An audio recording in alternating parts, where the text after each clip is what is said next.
Welcome to Guide Guru. We hope this video helps. You'll begin by verifying the immediate environment so you can isolate the problem.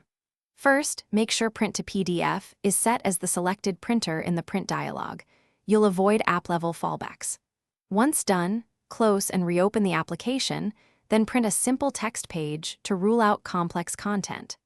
Also check the destination folder's write permissions and confirm at least 100 MB free space, because failing to write the file is a common silent error.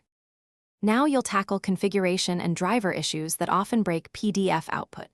Update or reinstall the PDF virtual printer driver because corrupted drivers cause incomplete files. Then standardize settings, pick letter or A4, portrait and 300 dpi to avoid unusual rendering.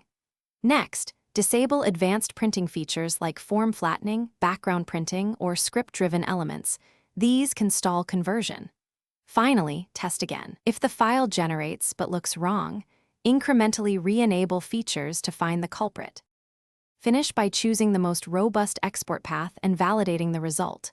Try save as PDF or print to file from the app, or use the app's built-in exporter. These bypass the virtual printer. Make sure antivirus, sandboxing, or folder redirection aren't blocking creation. Run the app as administrator to test. If problems persist, create a minimal file that reproduces the issue and open it in another PDF reader. Troubleshooting tip: capture an error log and compare working versus failing outputs to pinpoint the fault. Thanks for watching. Consider subscribing if we helped you today.